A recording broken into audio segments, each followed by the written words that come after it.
Well, hello there, you big, beautiful Broadway world. It's me, your Broadway buddy, Ben Cameron. I'm here at the fabulous Museum of Broadway on 45th Street, and I'm here with some very special friends of mine because we're celebrating 25 years since Footloose, the musical, opened on Broadway. Wow. Doesn't look like it. That's right, Footloose the musical, 25 years ago, the musical that dared to ask the burning question, Beaumont, where the hell is Beaumont? Let's say hello to the original Broadway stars of Footloose. To my immediate left, Tom Plotkin, who starred as Willard. What was Willard's last name? Hewitt. Willard Hewitt, of Willard course. Hewitt. Willard Hewitt, that's right. Jeremy Kushnier, Ren McCormick, and Jennifer Lord Thompson, Ariel Moore. How long has it been since you three have been in the same place at the same time? Probably we did a reunion concert a We couple did of the years 20th ago. reunion. Oh, that's right. Was So it it must 20th? have been 5 years ago. It was 5 years ago, yeah. Yeah, at Yeah, we were all on the 54 same Below. 54 Below, that's right. Yep. Doesn't look like it. 25 years later, that's wow. You don't think you're ever going to hear that in scale to your life or career, right? 25 years since you created something. It's a long time. Yeah. It is. And it's epic. It's a big deal to create an original musical, right? I mean, this show, Footloose, not for nothing, is produced like crazy. Before we skip all the way down memory lane with this, I want to do a little game to get us in. I just want to do some word association that I'm going to throw your way, and I want you to just respond with whatever your gut comes up with. Dehody. Dehody. All right. The first, shopping carts. Do you want us each to say something? Or I want you to jump in and just however say you it. feel it. Never touched one. bad Never idea. touched one. Bad idea. Was not in it, Was not in it. but it was visually stunning. The shopping carts, I feel like, got really legendary. So in somebody's eyes, it was a series of shopping cart patterns to I thought it was kind of cute looking. it's a clever idea. I I get just it. remember when we did the workshop and we had the shopping carts. We also had like the bridge was two ladders with a piece of wood across it. So then when we got to the rehearsals for the Broadway production and the shopping carts were still there, I just remember being surprised. I remember going, Look who made the cut. Yeah, we're yeah. really using shopping carts. Yeah. That wasn't I mean, they were better than like those like motorcycles. motorcycles where you're like you had to like tip like a stripper while you're behind. Well, okay. Well, I'm glad you brought that up because that was my next word. Oh, God bless. Was motorcycles. Yes. Yeah. Strippers, yeah, tipping. I thought those were a cool visual. The motorcycles when Yeah. they first Until they came turned out. sideways. Huh? Until it turned sideways. Until it turned sideways, Exactly. and then the suspension of disbelief is shot. Side step. Yeah. And over. They pulled them all to some warehouse in Queens early on to rehearse them on like real dirt bikes, and then they realized how bad it was Yeah. going to smell. Oh, That could- God, the fumes alone. Yeah, just the Yeah. sound and the fumes. Because they would have actually brought dirt bikes onto the stage. Yeah. Yeah, that was the original idea. Never. Wow. Now we got theater magic. That would have been our dirt bikes. helicopter, our Yep. chandelier. That would have been. Oh my gosh. Roller skates. Of course. Never more of them. You got out of all of the You sure did. I I did. crazy didn't have to wear physical them. challenges. Yeah. Yeah, bruises, lots of bruises. And finally, backbreakers. Didn't do them. You didn't do them. You did them. You This had is to why do it. she's smiling. She's smiling. 25 years later. Yeah. You did them. I did them. You did I 'em. love doing them. Backbreakers were fun. Did you love doing them? I loved All right, doing so Well, I let's did just like fake ones. we Yours all were pretty we good. were all Yours were pretty good. You were faking. front and center doing them. Really? Let's just try to The break adrenaline down maybe got into exactly me. what a backbreaker is. And this was something I remember at the auditions for Footloose that some people got injured and had to be. One of my first injuries was trying to show who was our redhead at the time. Angela Bryson. No. Oh. Paul Castro. Paul Castry. Paul Castry. Trying to show Paul Castry how to do a backbreaker, and I was doing it too slowly, and I pulled my Ah. quad. And there used to be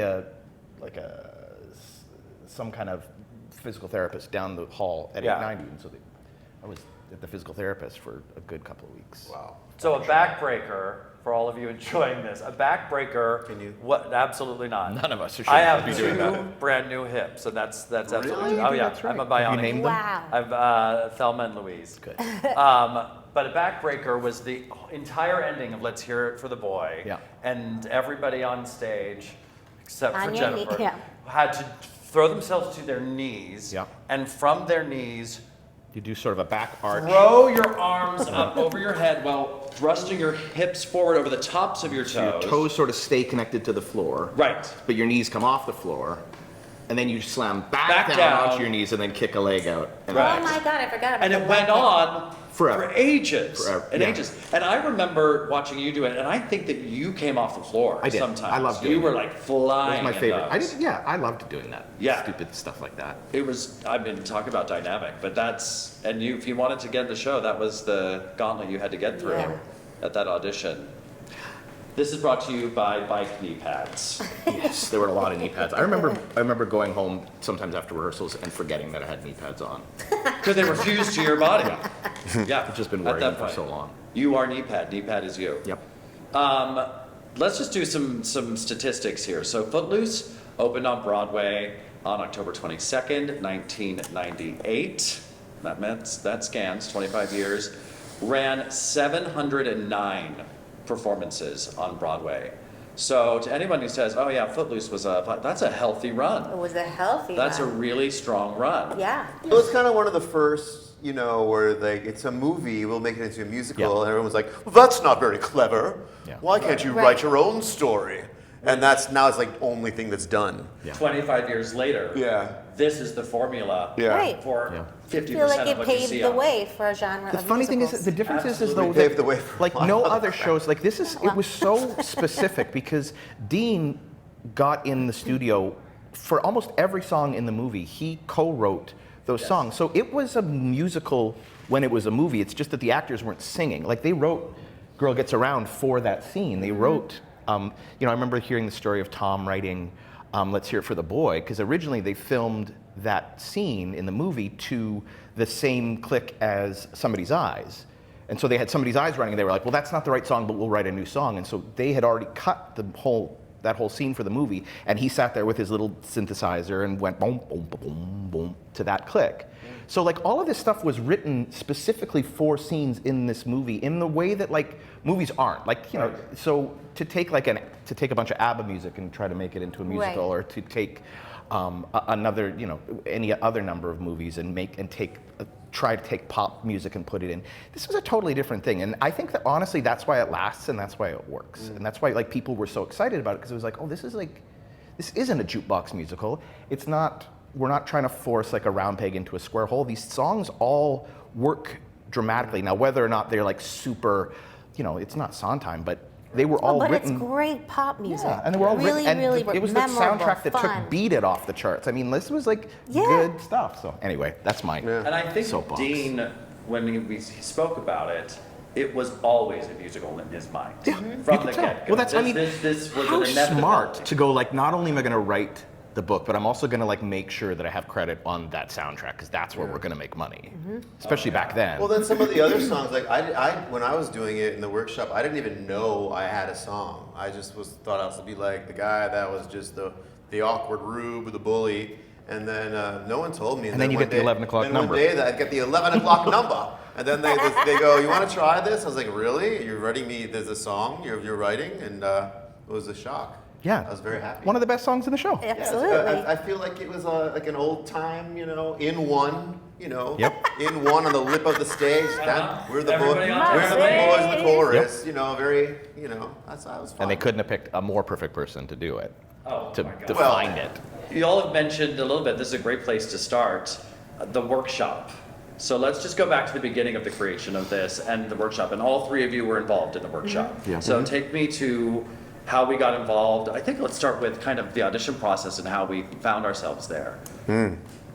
I was touring. I think I was in Florida, and my agent had called and said they want you to come in for this musical based on the movie Footloose. And I said, should I? I mean, should I really pay for a flight? And he said, absolutely. So I flew in and auditioned, and I think within 2 days we met each other. And I remember you were wearing like a purple tie or something. Quite possible. He's from Canada. I can't explain it. The 90s. But Polite ties. he's wearing a lot of purple, and they matched us up. And this was after several rounds of auditioning, but all in the course of just a few days, because we only had a few days to do it. And then we got matched together, and we sang Almost Paradise, and then that was kind of it for us. And then I went back to my tour. and I got word that I was going to be participating.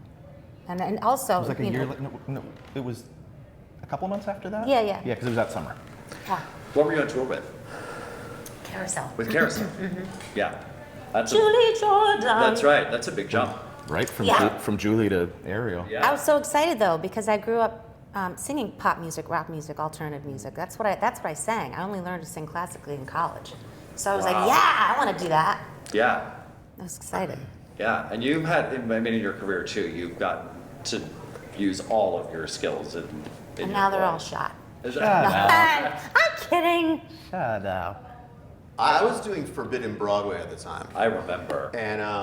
and sorry about it. I thought it was a terrible idea. I wasn't excited about it. I was like, what are they doing? I didn't really like that movie. I thought it was cool. Sorry, that's just how I felt. And I didn't. I'm like, So and I'm like, okay, fine. And I went in, and I didn't really think of myself as a tough bully. But I was doing Forbidden Broadway, so I'm like, whatever, go into the character. And I didn't really study the script very well, so I would be like, hey, and I'd lose my lines, and every time that I would do that, they would start laughing like that was like my choice of a character, and I'm like, oh, they think I'm doing that on purpose. I'm getting some laughs. Ended up being what I ended up doing. You know, and then it's like I found out it was like really cool and a great part, and I got really excited about it. But at first I was just like another one of these things I got to go to that I was very underprepared for, and losing my lines and staying there and blank. I kind of like created a character there just out of being unprepared, but staying with it. That's all the kids Yeah, out there. and that's- Don't try so hard. Yeah, well, no, I was trying hard because I stuck with I didn't lose You my were focus while I committed. was lost. But anyway, that's how that happened. Do you both feel when you watch him do that face, are you like right back immediately transported back to a Absolutely. time and place? Absolutely. Just Yeah. you doing that just now, it's like, That's how it I see happened. the hair, I see the Got a whole, hair. the whole thing. Because I was like, I'm not a bully. How am I going to be a bully? I'm not tough. Not a bully that way. I'm like a Just musical emotional theater bully. guy, and then yeah. Hey! They're like, oh great. Yeah, so that's how that was created. And The big discovery of Jeremy Kushnier. Out Oh, of yeah, Canada. yeah, that was- It was such a buzz, We right? drove we wouldn't have been able to do all it. night. Well, wait, say that again? We wouldn't have been able to do it if we didn't find Jeremy Kushnier. For sure. Yeah. To be sure, Yeah, there was absolutely. a long search for the Jeremy Kushnier. I was in Toronto out of work, and my agent called and said, "Do you want?" And as soon as he said, "Do you?" I was yesing immediately because I was sure. But he was like, "You got to be in New York tomorrow at 11." Oh no, yeah, tomorrow morning at 11 a.m. I think that's the basic turnaround. I called a friend. I said, "Come on, we're going to take the bus together. Call your agent, try to get an audition." So he did. We got on a bus that night at 11 o'clock at night, which arrived into New York, into Port Authority, 11 o'clock the next morning. So you were late. Well, I think it was later in the day. Okay. And then I went to the audition, and it went really well. And it was Hughes Moss. So Yes. Barry Hughes came out. Barry Moss came out. Julie Hughes, Barry Moss came out and said, "So where are you staying? Because they might want to see you again tomorrow." And I said, "Well, I'm not staying anywhere. I'm getting back on the bus and going home." And he was like, No, you have to stay because they're doing callbacks tomorrow. I was like, okay. He's like, just go somewhere where there's a phone, because this is before cell phones too, and just call in like 3 hours, call this number, and we'll figure something out. So we went to a bar down the street, and I called in, and he said, "Come meet me back at 890 where we auditioned, and I got a place for you to stay." So I went back and met him, and he walked me to his building, which at the time I was like, well, this is definitely how I die, for sure. Sleeping with Barry Moss. Sleeping with Barry Moss. May he rest in No, peace. like this is the sweetest man in the whole world. And so he takes me into his building, and he's like, "I'm babysitting an apartment for a friend. Don't tell anybody that you ever stayed here." Oh my gosh, And that's that's all so I've been telling people for the past 25 years. I don't know. I wish I could remember who. I wish I knew who it was. But anyway, I stayed in that apartment, like slept in fully clothed on top of the sheets, like just don't die. Went in the next day, and we had our call back. I read with Jen. Jen and. 25 years later, something's bound to go. And AC, who was the choreographer, came out in the hallway right after the audition and said, "Can you dance?" And I said, "Yeah." And he said, "Great." And he ran back in, and then they came back out and they said, "Go get your bus. You got the job, get and your we'll tap see you. shoes." We'll see you in a couple of months." Wow. I love it when it happens. That happened. I know. That was the one of the only. overnight. That happened. Yeah. That happened that day. Yeah. So they came out of the audition room, and Barry was like, "You got the job. Go catch your bus." And that was back again. I couldn't call anybody because I was at Port Authority, like who, Yeah. and then on a bus for 12 hours with this information, sitting next to like parolees going back to Utica to meet their officer for the first time. I remember like jeting from phone booth to phone booth. Guess what? Guess what? Yeah, you don't have time for the top of this phone booth. Yep. Go to another phone booth. Hey, mom. So excited. You remember when you have to call your service, so you Yeah. Page me now. Page me now. Right, so you would put your point in, and Keep you would, on, keep and on. right, and if your voice came on, that meant you had a message, but if it rang, you didn't, so you had to hang up fast to get that quarterback Right. and see if Broadway had left you a message. That's how it worked, kids. Page me now. Oh, man. That's how it worked. Tell me a little bit about what you related to in your characters, and what you liked about the character, and maybe what you didn't like about the character.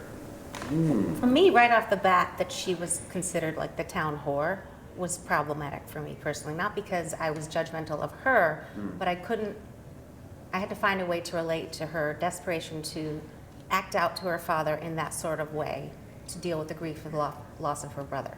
So it took me a while because it wasn't in my comfort zone. Yeah. I'm just not a whore. Did you try to loosen up? Oh, you didn't. Not yet, but- You didn't try to loosen up and. For me, it was Yeah. this sort of, again, this like kid, like this fish out of water a little bit coming to New York. Like as an actor, as a Canadian actor originally, Don't I trust. never was. Don't trust. Sorry. I didn't have dreams of coming to Broadway. Like it wasn't that I didn't want to. It wasn't like I thought, ooh, gross. It was just that like I was super happy being a working actor in Toronto and like doing, we would get the same shows 4 years after you guys did them here, and they would put them up full steam. I did Tommy in Toronto. I'd done stuff. So coming to get to work in New York was a surprise, and then doing a lead in a big, huge show like this was it felt like a huge amount of pressure, and also a huge amount of I just never felt like I was in my own skin. Like I felt like I was always looking at it from outside, and so that definitely was for me relatable to the character. It was like this kid who's like in a place that he does not feel like he necessarily He's fits Canadian. in, but then finding a way to like find his like people, and then make a change, and we did, just like Michael Jackson. Because we speak your language. You do. You worked so hard at it too. What about for you with Willard? It was really fun and interesting, and learned a lot. Creating such a character that's different from me completely, but a lot of me is in it, and that's what made doing 8 shows a week not a chore. It was always interesting. What can I do next? It was always, I still think there are maybe like 5 times for the whole run where I'm like, whoa, that was the zone. I hit it, And I remember those moments vividly, how great it felt just to really be completely connected. Yeah. And I just loved it. That's how you can do it that's how you can do it 8 times a week. Mm-hmm.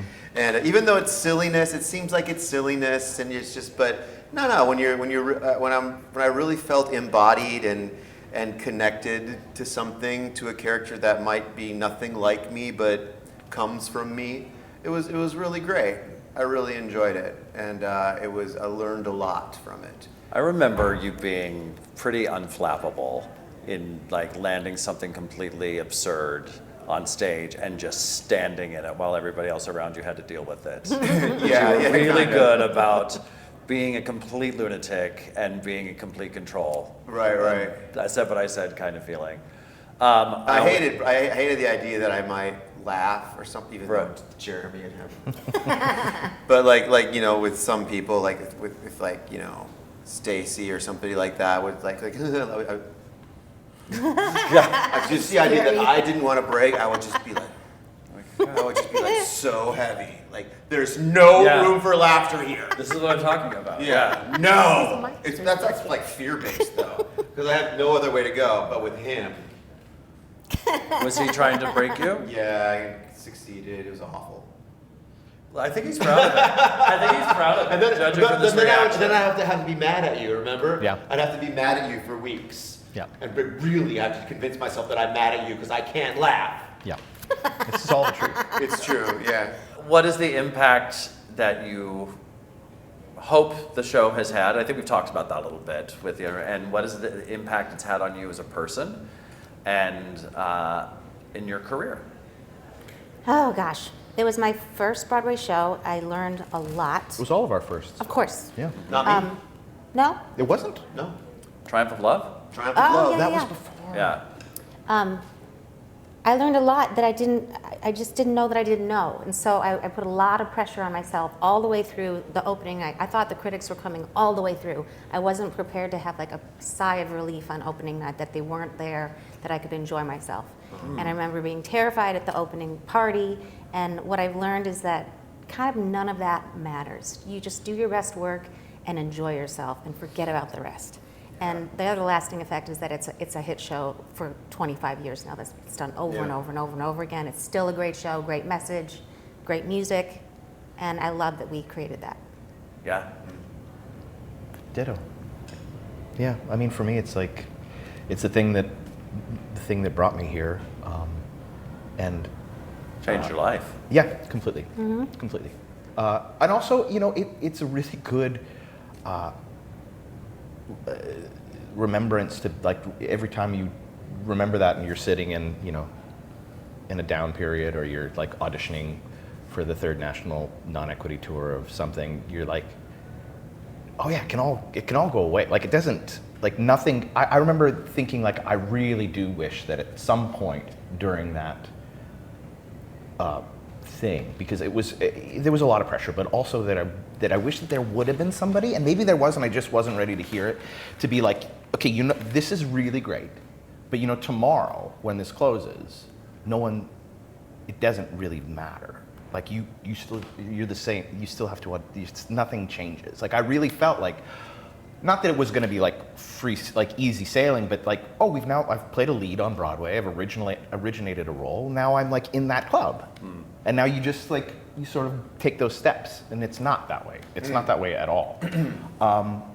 So I think that is something I remember from that period, like remembering to be humble, and also remembering that like everybody is on a journey in a different way, and it's not linear, and that, you know, tomorrow, like tonight, I'm going to go be a swing at Merrily We Roll Along temporarily for the next You are? 3 weeks. Yeah. Oh, cool. Because some guy hurt his shoulder, and I was like, yeah, I've never done Sondheim before. I would love to That's do great. this, and I would love to have a job, Yeah. quite frankly. Yeah. So, you know, You're 25 smart enough years to be later. a swing. Oh God. God, That's tough. I Nowadays, I don't know. like ADD doing that. Yeah. Yeah.